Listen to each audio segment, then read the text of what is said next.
There is a door hidden in the face of a sea cliff. No one built it, and no one carved it, and it opens onto a world that is not this one.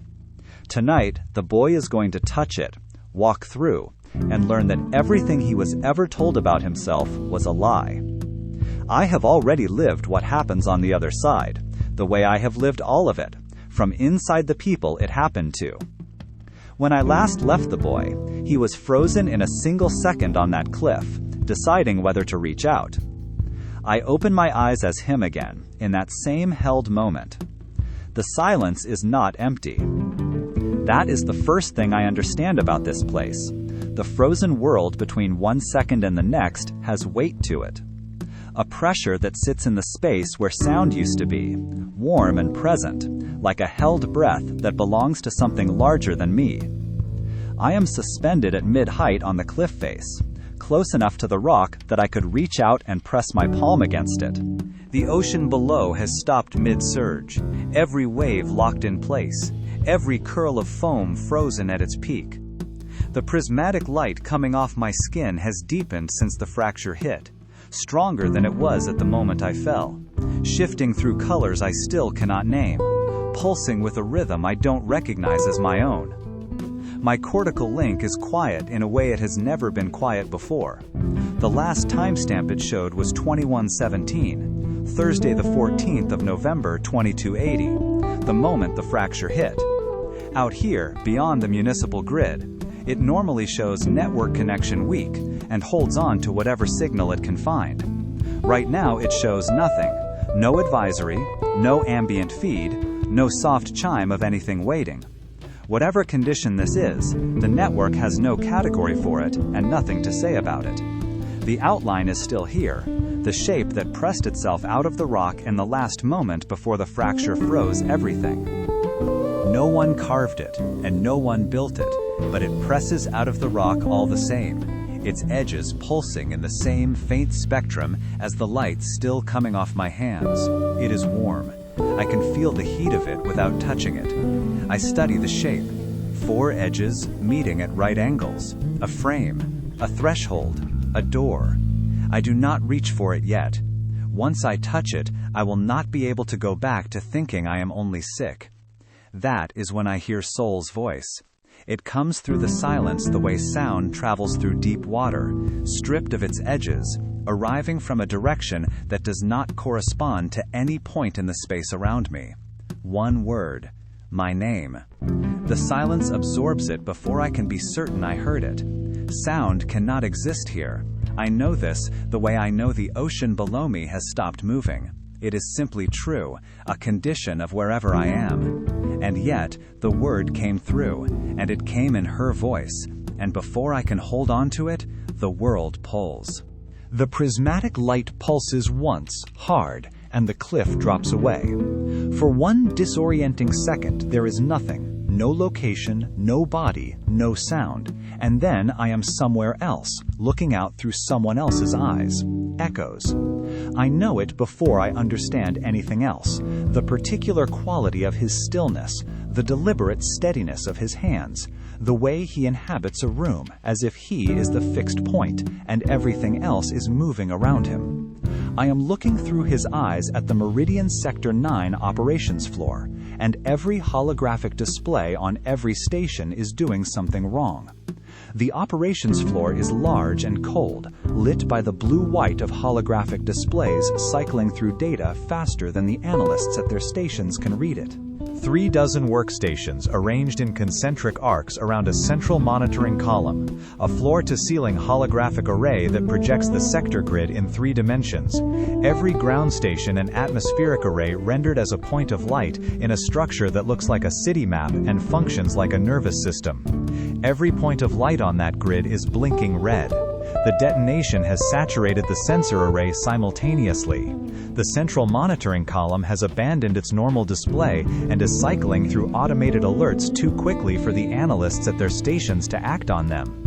2 workstations in the outer arc have crashed entirely, their holographic displays showing only the default blue field of an inactive system. The analyst at the nearest station is on a priority call, his cortical link overlay visible as a faint glow around his left iris, his voice low and tight. Echo's hands are on his own workstation. Steady. The deliberate steadiness of them is something I feel rather than observe. A practiced calm that lives in his fingers even when everything else in him is somewhere he will not show. He is reading the display in front of him the way he reads everything, from the outside in, building the picture one data point at a time, refusing to let the conclusion arrive before the evidence does. The temporal drift readings across Sector 9 have not spiked, they have fractured. The display is showing values the instrument range was never designed to contain, each reading flagged with a notation I do not know the meaning of, but whose presence makes the calm in Echo's hands require more effort than it did a moment ago. Behind him, a voice. Osei. He turns. D.V. Samuels is standing at the central column with a portable analysis terminal, its holographic display showing a waveform overlaid on a Sector 9 map. The coordinates at the center of the waveform are coordinates I know. I grew up at those coordinates. The waveform is centered on our cliff. Biological signature is active, she says. She says it without looking up from her terminal.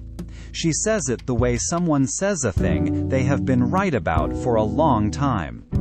The automated system is requesting a Class 4 classification. I need your authorization. Before Echo can answer, his cortical link chimes with a priority tone, the kind that cuts through everything else. His visual overlay activates. The face on the priority feed is Director Holt. Holt looks like a man who was woken from sleep and is performing the particular composure of someone who will not let being woken from sleep change the quality of his thinking. Echo, where are you? Through Echo's body, I feel the pause before the answer, a fraction of a second, and a choice made before it reaches his mouth. At home, Echo says, reviewing the coastal data remotely. He is not at home. He has not been at home since before the detonation hit. I feel the weight of the sentence land in his chest. He has just decided what the next weeks of his life will cost him, and he has decided to pay it. Holt's expression does not change. Get me a source analysis by 0600. Whatever this is, the Council's night desk is already looking at it. The priority feed closes. Echo opens his cortical links call interface. I feel the contact selected, my name, and the call going out. I feel him stand very still while it rings, the tension in his jaw not quite a clench, just a held position. The call goes unanswered. He has spent his whole career learning what silence in the data means. He knows what this silence means too. His free hand goes to the necklace under his shirt. The vision releases me. Souls comes through in another register entirely. Where Echo's perspective carried the temperature of a controlled room and the particular weight of competence held under pressure, Souls arrives as warmth before I have anything to see.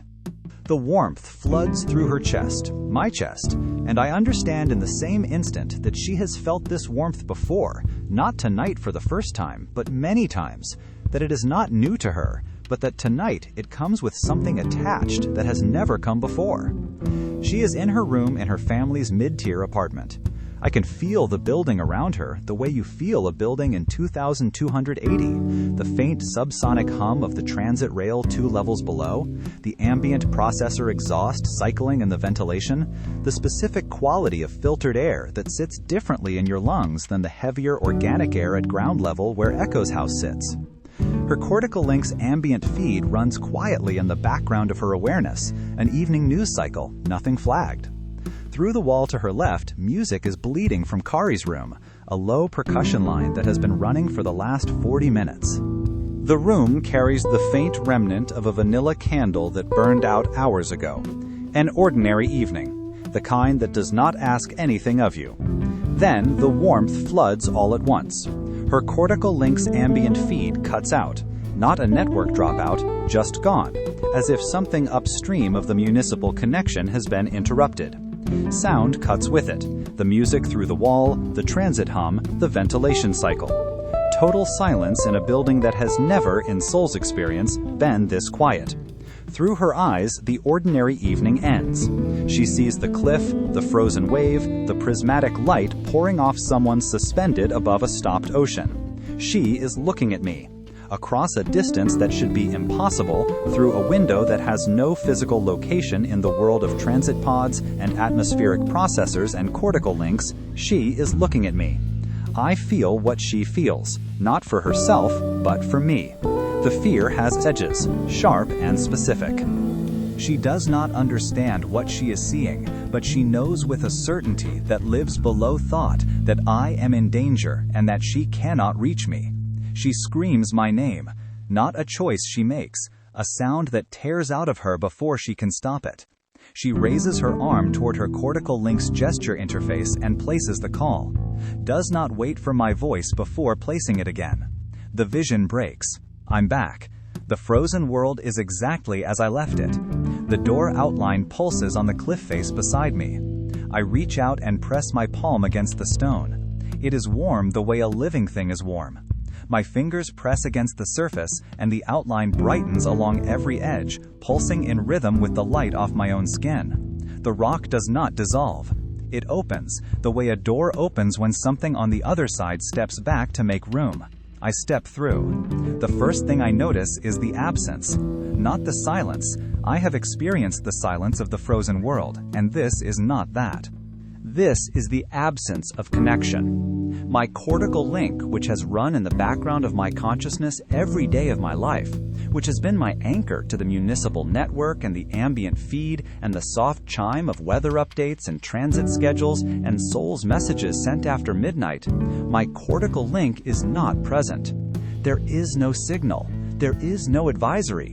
There is just the inside of my own skull, with nothing else in it, for the first time in my life. I breathe. One long pull of air I could not have stopped if I tried. The rocks below did not move. I am still here. And underneath that, the disorienting quiet of a mind that has never been this alone. The air has weight to it, more substance than I am accustomed to breathing, carrying a temperature between warm and cold that I do not have a word for. It smells like nothing in the Sector 9 grid, not the scrubbed neutrality of filtered air, but something with origin in it, mineral and green, and faintly like rain on stone. It is the first air of morning, and the light comes through the window in flat, almost horizontal planes. The room is spare and ordered. A table with 2 chairs stand in the center of the room, its surface covered with sheets of paper, a stylus, a cup half full of something that might be tea or might be something more like damage. A deep red blanket folded over the back of one chair, its edges fraying in a pattern that matches the fraying at the corners of the rug beneath my feet. The room has the feeling of something that used to be more intact. Through the window, the sky is amber violet, a color that no atmospheric processor has ever produced because no atmospheric processor has ever tried to replicate it. It is not an optimized color, not an engineered color, just the sky the way a sky is when nothing is managing it.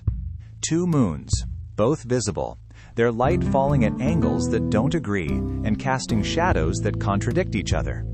Prismatic trees at the edge of the visible distance pulse slowly in the amber light, their leaves refracting it into the same shifting spectrum that comes off my skin. But at the far edges of the view, where the tree line curves away from the window, some of the trees have gone dark, not dead, but wrong in the specific way that something goes wrong before it fails. Beyond the tree line, at the far reach of what the window shows me, a structure rises against the sky, angular, deliberate, its geometry the same I once saw on a work tablet on my father's desk. In a study at the end of a hallway in a ground-level house in Sector 9. Then I saw her. Her hair is white and close-cropped. Her skin is dark and deeply lined in a way that looks earned, not aged. Her eyes go to my hands first, to the prismatic light still fading from my skin, then to my face, then back to my hands. I know her face, younger in the old photographs in my father's hall closet, Not digital photographs. Real photographs printed on paper. An aggressively analog choice my father made on purpose. Decades younger, but the same jaw. The same way of holding her head slightly tilted, as if she is listening to something no one else can hear. "You opened it yourself," she says. "Yes." "How old are you?" 18. Something moves across her face, not surprise, but the confirmation of something she had hoped not to confirm. She moves into the room and circles me briefly, not casually, but deliberately, looking at my hands, my eyes, the light still fading at the edges of my skin. "Untrained," she says. Not a question. I didn't know there was training. She pulls out the chair without the red blanket and sits. She is still working something out. "Then we don't have much time," she says. "Sit down." She reaches across the table and takes my hands in both of hers. Her grip is stronger than it should be. "Hold what you can," she says. "Don't try to hold all of it." The room goes away, and what takes its place is not darkness, but memory. Not mine, older than mine, stretching back further than I have any right to see. I see a man standing in water so dark it is almost not water. His hands closed around something that pulses with the same light coming off my skin. The glow moving from his hands up his arms and into his blood. His face shifting from confusion towards something like recognition. Then I see a woman I don't know, her hands shaking, light flickering off her fingers in a dimmer version of the same pulse. Then I see a child sitting in a room lit by firelight, clay walls, a dirt floor, the smell of salt air through an open doorway. Nothing like the house I am sitting in now. Faces come faster after that, each one briefer than the last. Some I can hold, some moving through too fast for my eyes to catch. I see the power passing through each of them, the way water passes through stone, not breaking it, not stopping, just moving through and leaving its mark. And then, for 1 second, I see a face that is not ancient. A woman with dark skin and warm light on her face, her head turned towards something outside the frame. She is laughing, caught mid-laugh at something off to the side, surprised into it. Her eyes are my eyes. She is gone before I can reach for her. The room comes back, my hand still in hers. She releases me and sits back. Then she reaches behind her and takes something from the shelf, a small object, roughly the size and shape of a transit pass, made of something crystalline that catches the amber light and scatters it across the table. She sets it in front of me. "Pick it up," she says. I pick it up. It is warm in a way that reminds me of the door, warm the way a living thing is warm, radiating from the inside. Then it gets hotter. The heat moves up through my palm and into my wrist, and I understand, without being told, that I am not feeling the object's heat. I am feeling what is in it. Generations of accumulated weight pressing against my skin from inside a crystalline surface. Not their memories, not their lives, but the specific feeling of carrying something your body was built for and cannot always contain. The weight of a power that does not stop. The weight of a power that does not ask permission. It becomes painful. I set it down. She picks it up, and it cools in her hand immediately. "That is what your friend has been carrying for 13 years, she says, except she has no way to set it down." The room is very quiet. "The man you saw first, that is where it begins. Thousands of years. Every generation of your bloodline carries the power forward. You don't own it, you carry it. There is a difference." "The fractures," I say, "that's what they are. That is what they have always been." She folds her hands on the table. "Your doctors call them neural absence episodes. The Breviset does nothing because there is nothing neurologically wrong with you. There never was." I sit with those words. Nothing was wrong with me. Something was waking up, and it had been waking up my whole life while a tablet I trusted and a father I trusted called it a sickness. 12 years of Breviset dissolving on my tongue. 12 years of health monitors logging events they could not classify, of my father reading scan results that never changed, all of it addressed to a condition that was never a condition. Something opens in my chest, not painfully, The way a dam opens when the water behind it finally outweighs the wall. The girl who saw what I saw tonight, I say. Saul. She felt the warmth before the vision came, like my fractures were already living inside her. Nana Ya goes still, completely still. Hands, face, the slight tilt of her head. A stillness that is different from the one she walked in with. How long has she been close to you? Since we were 5. She closes her eyes. 13 years, she says quietly. What does that mean? She opens her eyes and looks at me, and I can see the war happening behind her face. The part that wants to protect me, fighting the part that knows she cannot, not anymore. The power does not stay contained across proximity and time, she says. The boundary between her experience and yours has thinned. She has been absorbing what you carry, and her body. She stops, starts again. Her body was not built to carry it. She takes my hands once more, both of them, her grip firm. Find her when you get back. That is the most urgent thing you can do. Before I can ask what she means by urgent, my eyes go to the window. The structure I noticed when I first arrived is closer than it was. What is the meridian? She is at the window before I finish the sentence. The curtain closes in one motion. She stands with her back to me and does not turn around for a long moment. When she does, her face is composed in the way that takes effort. There are things in Nsoroma that are not yours to know yet.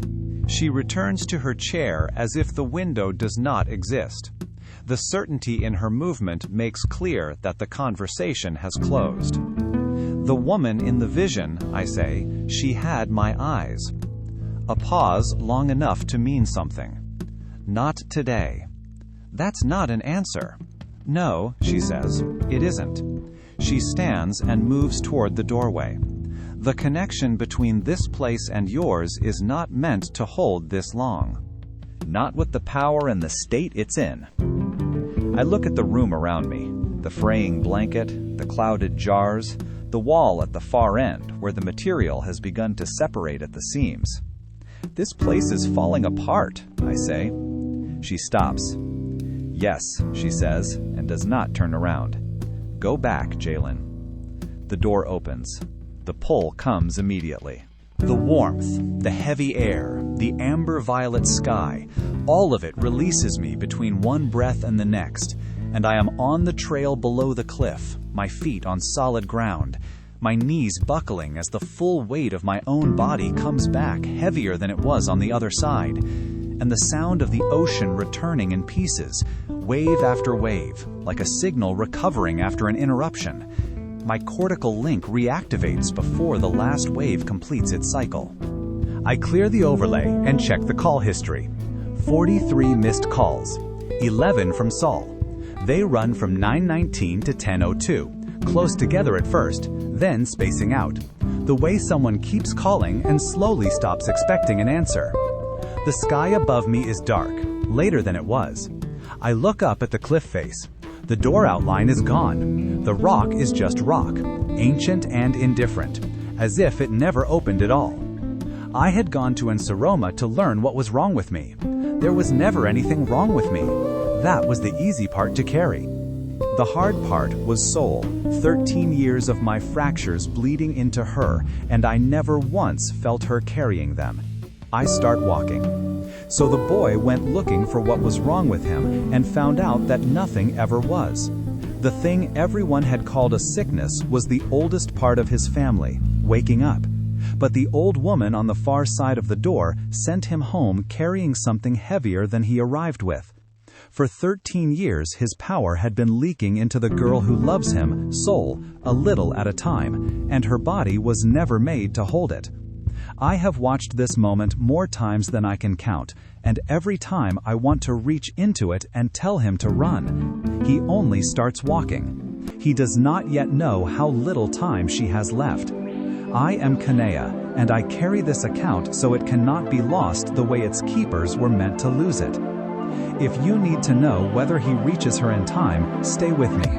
Come back, and I will open my eyes again, and we will follow him to her door. If this is a story you want to see continue, leave a like and subscribe.